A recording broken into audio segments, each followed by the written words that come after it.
Welcome to the Inbound Back Office Podcast, where we chat with smart agency owners about agency challenges. I'm Holly Reed, strategist at Inbound Back Office, white label, plug and play staff augmentation and recruiting for your marketing agency. Today on the show, we have the pleasure of welcoming David Glaza, CEO of Digits, to share with us about how becoming a deep expert lets you compete with any other agency. Welcome, David. Hello, welcome. Happy to be here. Yeah, happy to have you here. Before we dive into the topic, why don't you tell us a little bit about you and what you do? Yeah, Dave Glaza. I lead up Digits Agency. We are an independent retail media agency. So we operate within omni-channel grocery stores, specifically based out of Minneapolis, Minnesota. So not a surprise. We do a lot of work with Target. Target's based here. And so a lot of the brands that, work with Target are based here out of Minneapolis as well. Very cool. So you've obviously figured out how to become a deep expert in one particular industry. How has that really helped serve you in growing your agency? And what do you suggest to other agency owners on how to follow that path? Yeah, absolutely. So for me, it kind of started a little bit. I had worked at Target 14 years, Nice. 10 of those as a merchant, and then 4 years on the digital side. And I remember having a status with a boss who was asking me about my background. And she had said, you really should become an expert at something. And I was a little taken aback. I was like, wow, God, I'm an expert at a lot of stuff. And for some reason that comment has sort of stuck with me and has really made me think, especially starting an agency, of like, what are we really good at? Like, what is something that, people are going to, if they have a problem, they know exactly who to go to fix it. And for us, when I started Digits, it was really working with Target and working specifically with Target Cartwheel or Target Circle. Circle is the new name for Cartwheel, but that's Target Cartwheel's a program, Target's digital coupon program that when I was at Target, was fortunate enough to launch and lead out. Awesome. And then starting an agency, it was obviously just natural for us just to really support brands on that. But having sort of a super deep expert has helped us compete with some of the top CPGs, not compete for, but I'm saying compete with them by supplementing sort of their national agency who may not, know as much that we do sort of within that space. So when you decided to start your agency and leave Target and do that and focus on this one very specific thing, how did you kind of deal with, as an agency owner, the temptation to do more than that, right? Because we talk a lot about niching down or finding specialties, but we don't really talk a ton about like, how do you actually find the strength within yourself to say no to everything else? Yeah, no, that's a good question. I think, now that I even have a team, we'll have what I'd say is a lot of good ideas. But then I'll kind of, the team and I will need to talk sometimes and think, what are we sort of like the smartest people in the room about? And, specifically for us, that has become, what we've turned down most is actually like Amazon support. There's a lot of brands, that sell on Amazon. There's a lot of agencies that are really good at helping them. In concept, some of what we do could be applied over there. But we've always kind of come back to, if you need help on Amazon, you can Google it. You can find hundreds of agencies that can help you with that. Right. If you need help on Target Circle, Google's going to tell you us, right? Yeah. And so how do we continue to find those spots that are right next to either what we're already good at or sort of adjacent, and then just double down kind of in that spot? Yeah. I mean, I think that's really good because especially as your team grows, it can be really tempting. People come in with new ideas or fresh perspectives or things which are always good, but it can be very easy to kind of scope creep your own business, right? And play into other fields. I think fortunately for us, probably one of the reasons that hasn't happened as much is our industry has grown quite a bit. So I started Digits back in 2016. The retail media work, at that time was pretty small. we didn't even really call it retail media at the time. Yeah. Then it was just sort of like digital work. Totally. And then now I would have to check the latest industry stats, but the business is probably 10, 20, 30 times bigger, from an industry size.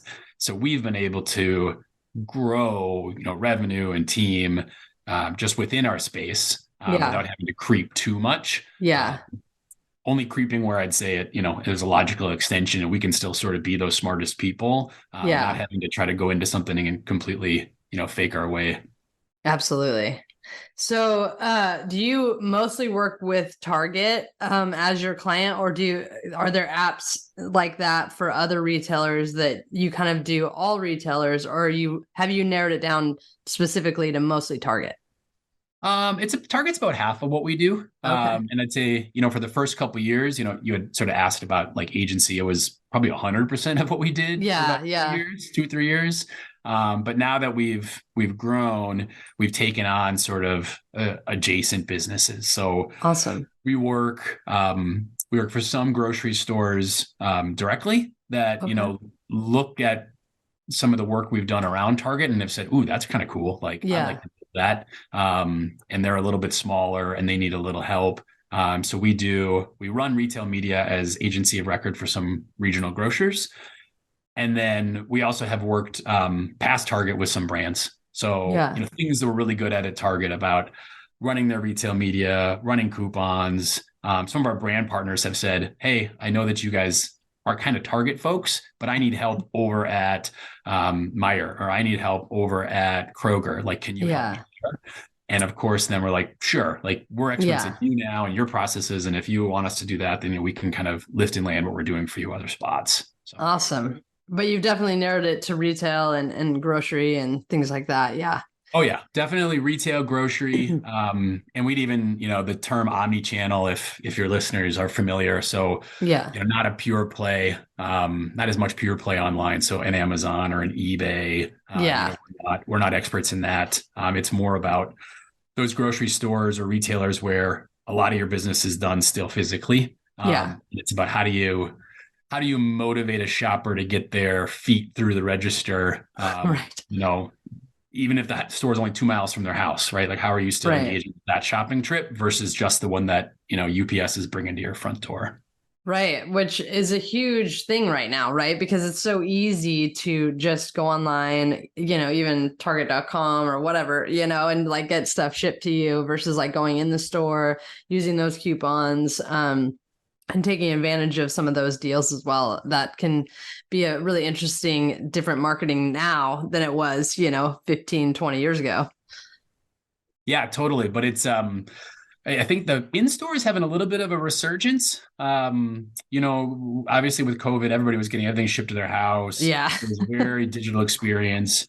So the last 12 months, in-store is still 80 or 90% of the sales volume for most, big box retailers. And I think they're starting to have come back to the realization of, okay, we've spent a lot of money on digital. Our curbside pickup program's pretty good. Our ship to home program's pretty good, but we still need reasons for people to come through our store. Like that's still our bread and butter. So retailers are investing in it. Brands are sort of relooking at their money and strategies and thinking of how do they use digital tactics on marketing, but still focused as the person that's filling up their own cart. Right. And so we've had to build some of those tactics around to help our brand partners. Yeah.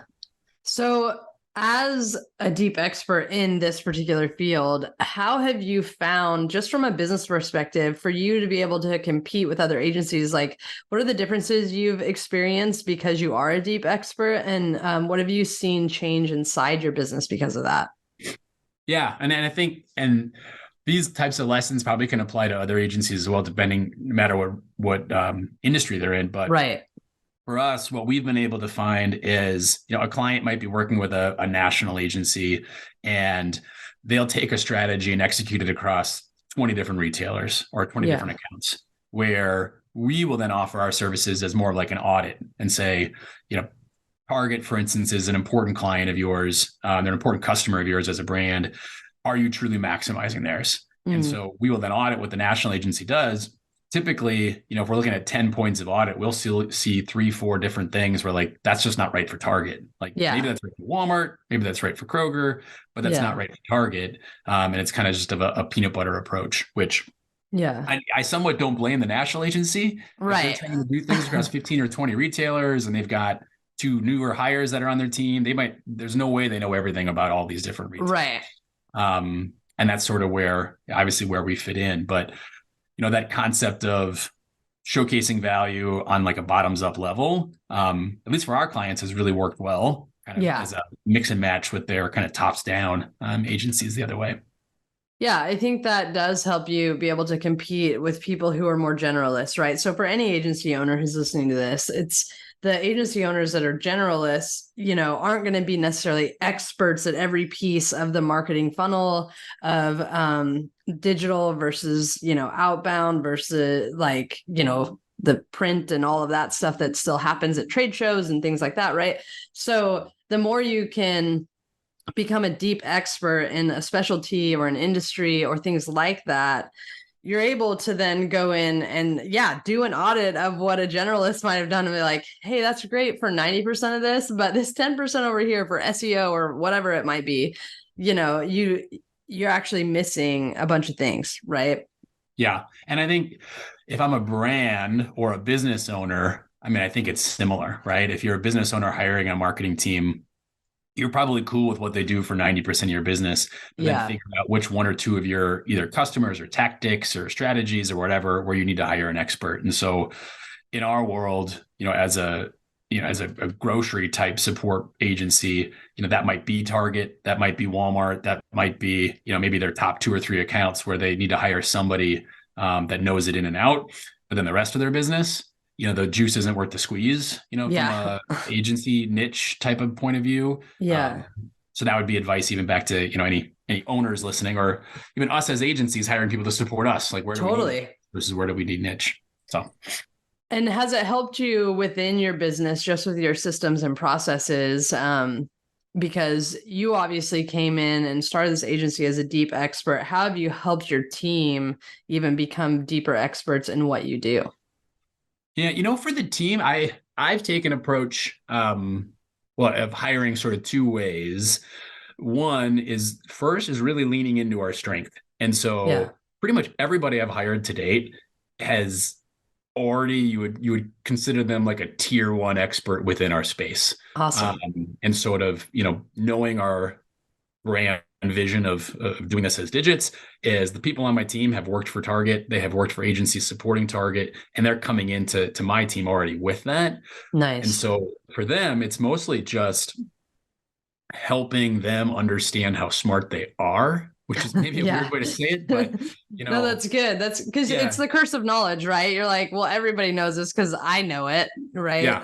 And then I'm like, no, we're probably some of like the top 10 or 20 people that know all of this stuff. Right.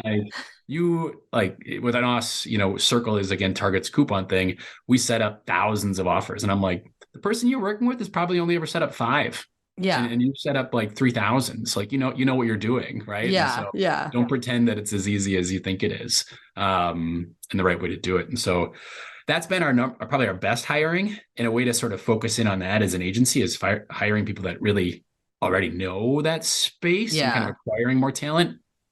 The opposite side is, again, if we're going to be an agency that's niche, and if I want to expand, how do I acquire that talent through expansion? Yeah. And so who's the me of a different retailer or the me of something else, where, we can find that talent and sort of still be the niche experts, but then sort of expand our scope.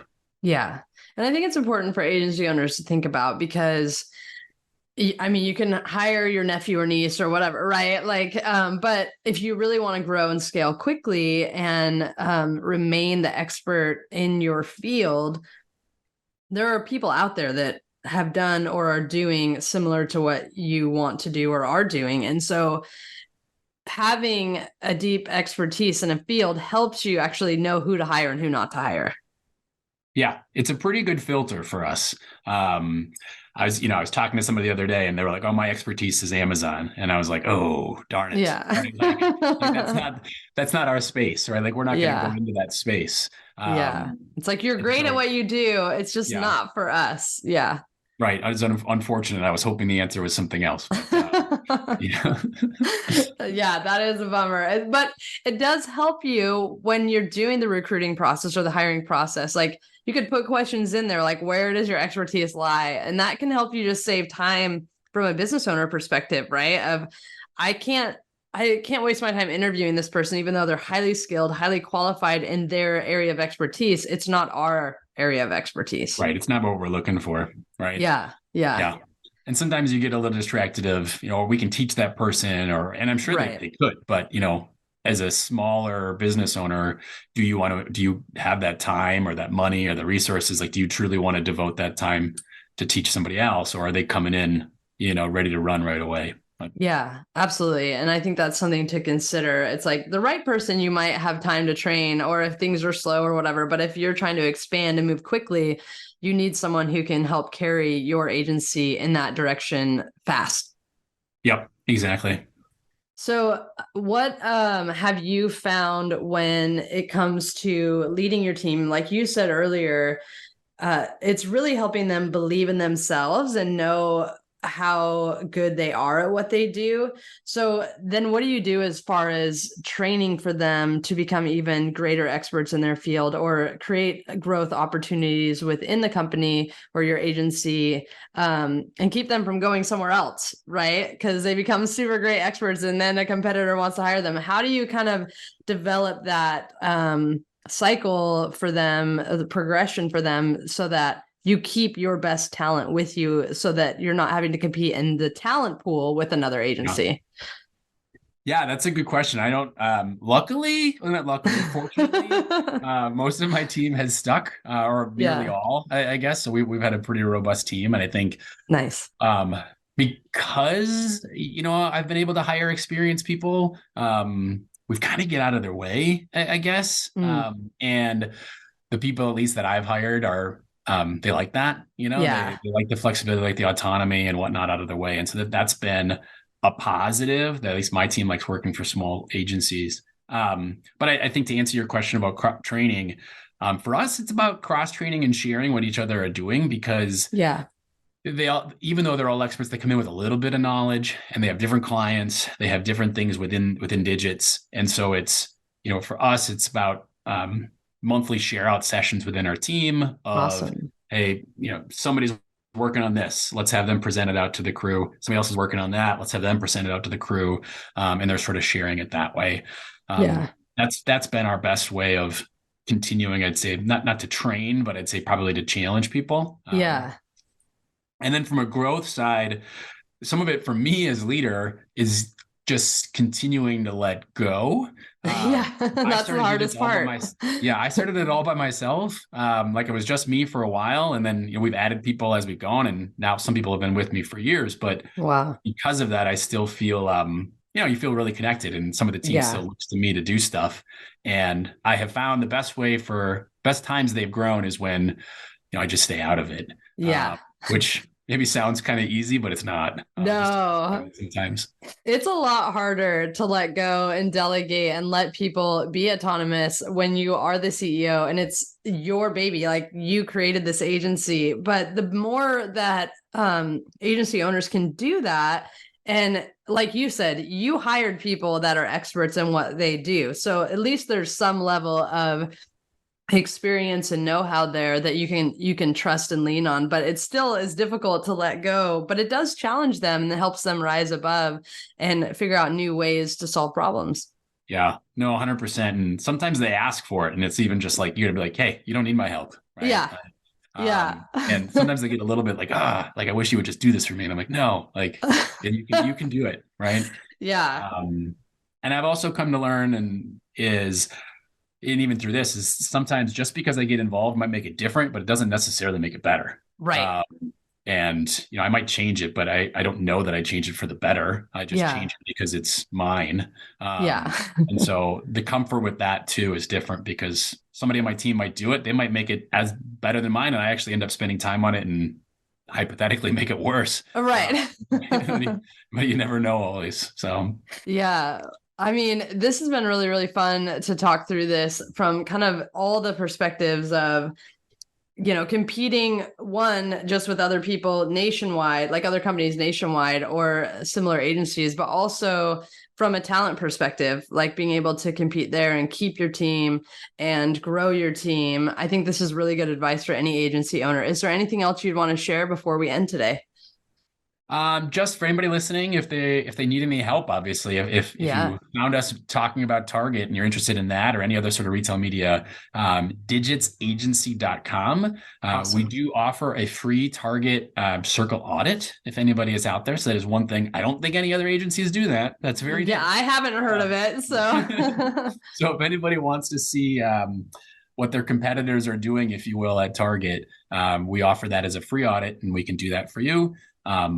Or reach out. We can talk about other spaces as well. So digitsagency.com. And is that the best place for them to find you? Yep. That as a website, or otherwise just David Glaza on LinkedIn. I'm pretty active on LinkedIn. So if you shoot me a message, I will write you back. And we can kind of just contact me that way. That's awesome. Well, David, thank you so much for coming on the show and sharing your expertise and your experience in growing your agency. It was really fun. Great to meet you, and great to talk about this as well. Thank you. Yeah, thank you. And thank you everyone for listening to the Inbound Back Office podcast, brought to you by Inbound Back Office, white label plug and play staff augmentation and recruiting for your marketing agency. You can find Inbound Back Office at inboundbackoffice.com. If you enjoyed today's episode, take a minute, leave us a review, and share it with other agency owners, especially anyone who needs help with Target Circle. We have found our person for that. And don't forget to subscribe so you don't miss out on our weekly episodes. Until next time.